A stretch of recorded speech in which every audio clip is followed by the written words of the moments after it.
Welcome to Tomorrow Unveiled, where we decode the future that's already here and what it means for you. Listen to this. On March 11th, 2026, at the BlackRock Infrastructure Summit, the CEO of the company building artificial general intelligence stood in front of the world's most powerful investors and said something that should have stopped everyone cold. He said, "I don't think anyone knows what to do. That's not panic. That's honesty. And it's the moment that changes everything." For 10,000 years, maybe longer, human civilization has been organized around a single, relentless truth. There isn't enough. Not enough food, not enough shelter, not enough medicine, not enough time, not enough money. Every economic system ever built, feudalism, mercantilism, capitalism, socialism, they're all fundamentally the same thing. It's algorithms for managing scarcity, deciding who gets what when there isn't enough for everyone.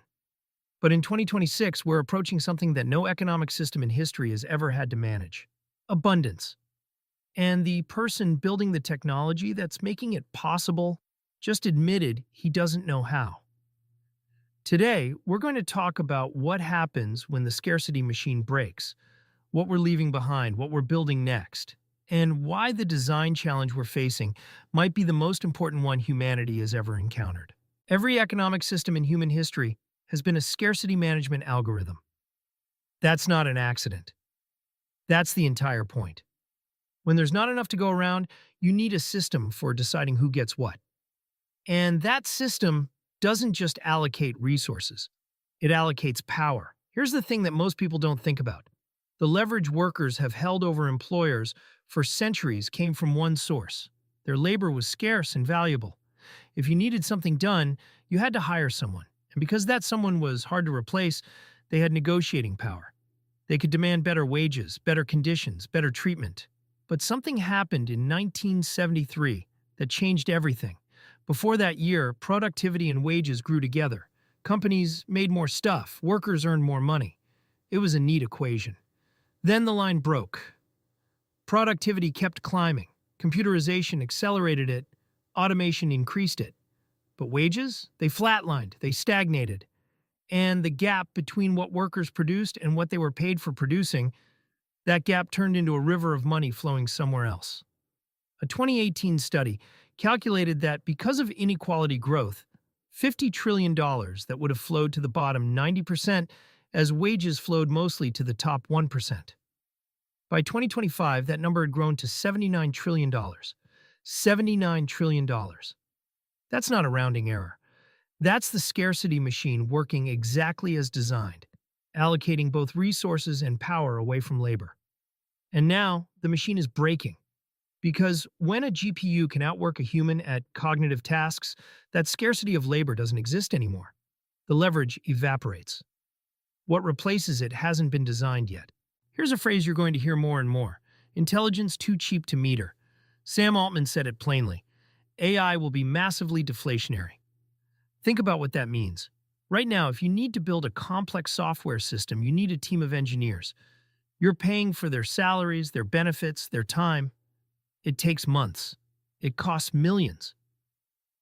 In the next year or two, that same system could be built for somewhere between $100 and $1,000 of computational cost. The same output, 1,000 times cheaper. That's not incremental improvement. That's a phase change in the economic structure of knowledge work. And it doesn't stop with software. Robotics is advancing fast. Manufacturing could follow the same curve. If progress continues, we're facing what Altman called massively deflationary pressure in the economy, except in areas where social or governmental policy prevents it.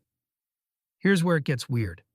Altman predicted that traditional economic metrics like GDP might actually plummet in what he called a forever deflationary world, and that's where a viral essay called Ghost GDP comes in.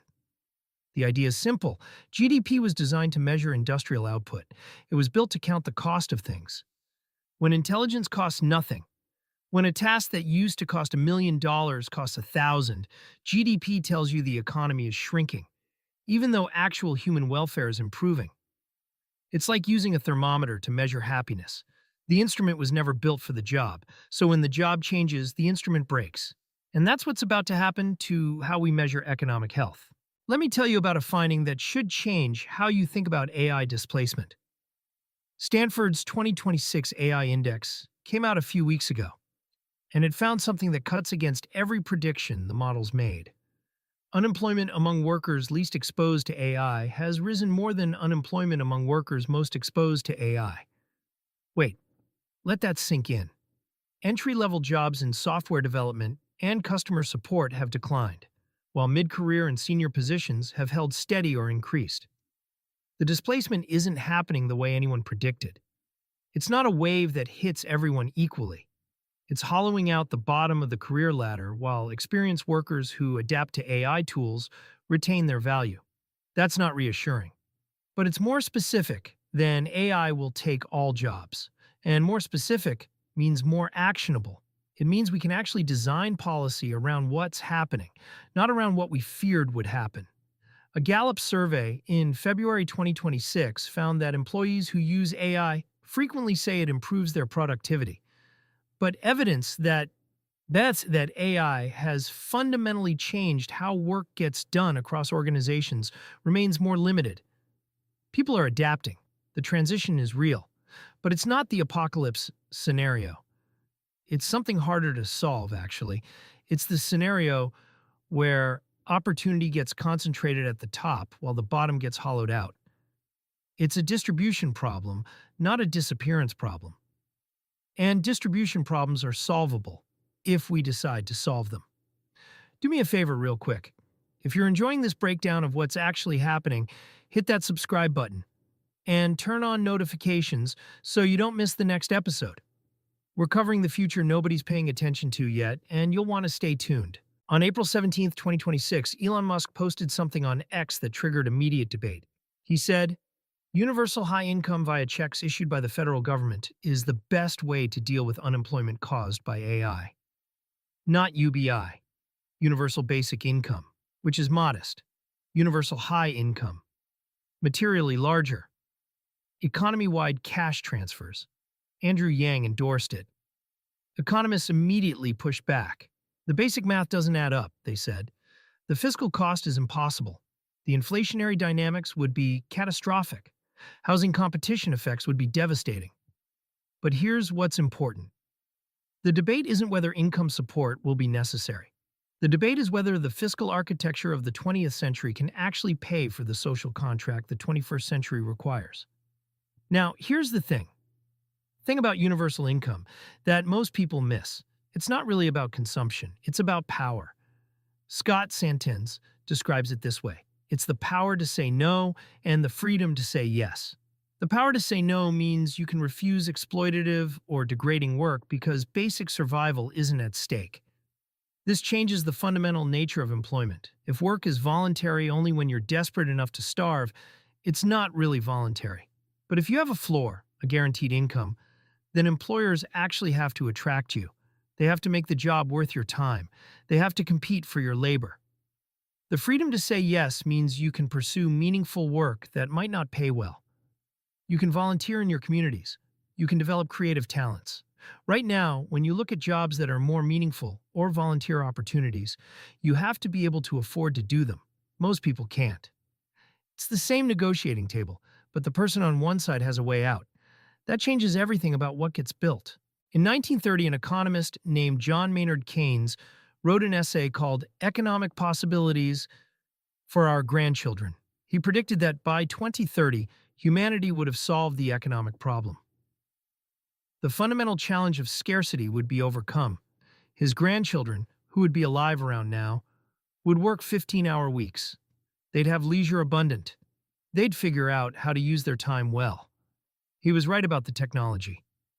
Productivity has soared. We've solved the economic problem. We have abundance. But he was catastrophically wrong about the distribution. The productivity gains went to capital, not labor. So the abundance arrived without the leisure. People work longer hours than ever, even though we could all work less. Sam Altman pointed this out at the BlackRock Summit. He said he's still waiting for that promise from the Industrial Revolution. The 4-hour workweek, the beach time, the leisure, and Keynes's hypothetical grandchildren would be alive right now, in 2026. In the exact moment Keynes predicted, they'd be liberated from scarcity.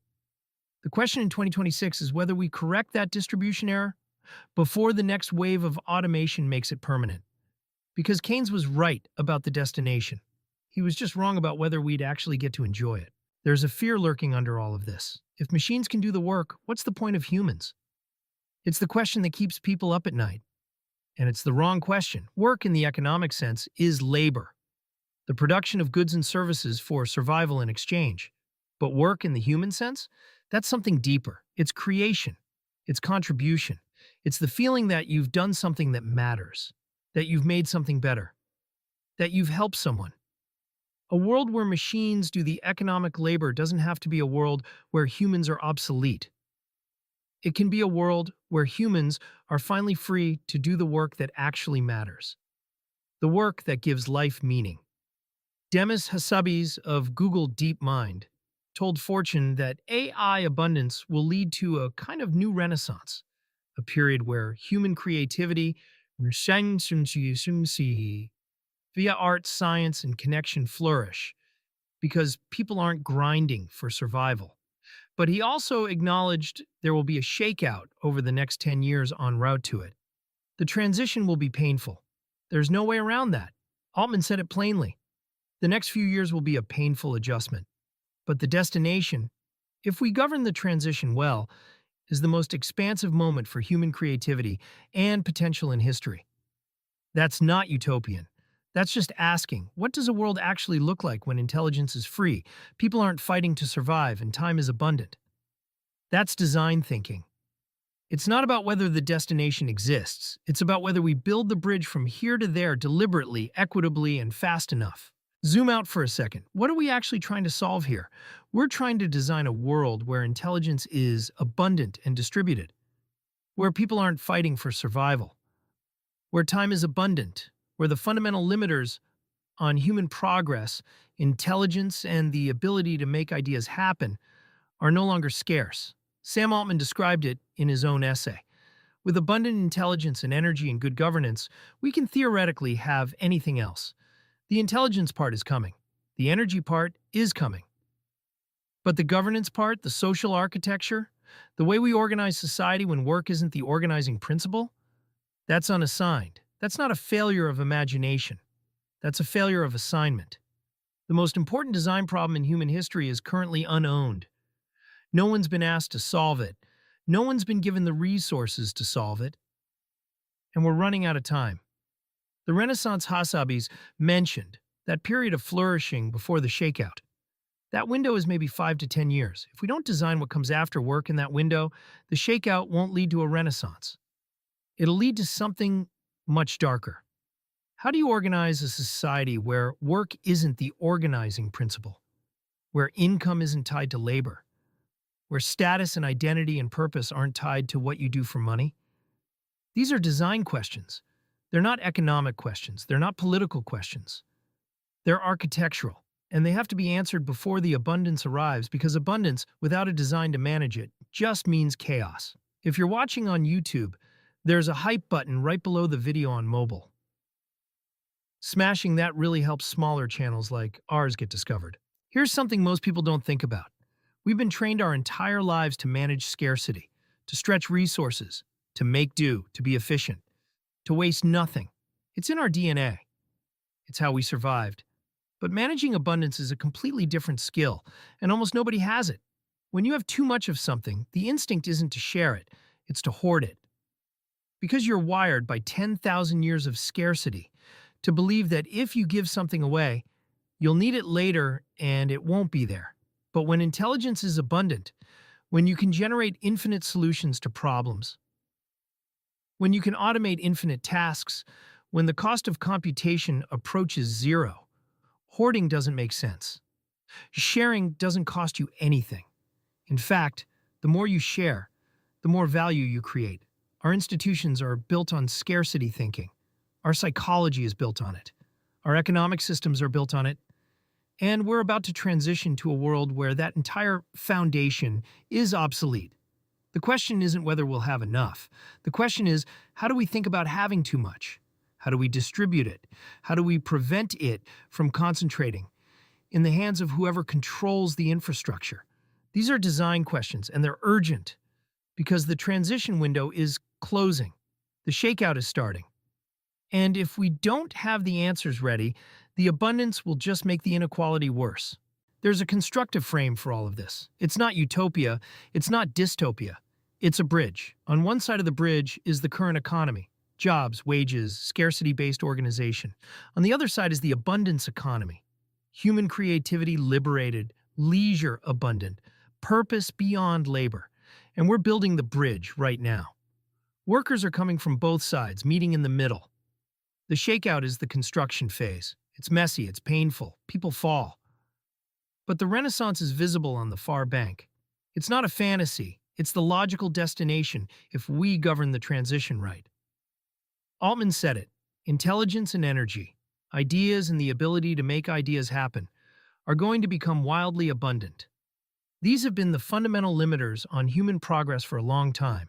With abundant intelligence and energy and good governance, we can theoretically have anything else. The key word is governance, because the abundance doesn't automatically translate to flourishing. It translates to flourishing if we design the institutions, the policies, the social contracts that make it possible. That's why Keynes was right about the destination, but wrong about the timeline. He assumed the distribution would happen automatically. It won't. It has to be designed. It has to be fought for. It has to be built deliberately. And that's the actual moment we're in. Not the moment where the technology arrives, that's already here. The moment where we decide what we build with it. Whether it's a world where abundance is hoarded by a few or shared by everyone.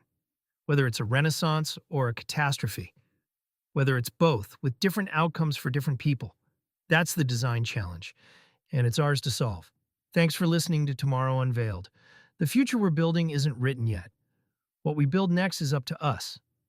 So think about it, talk about it, design for it.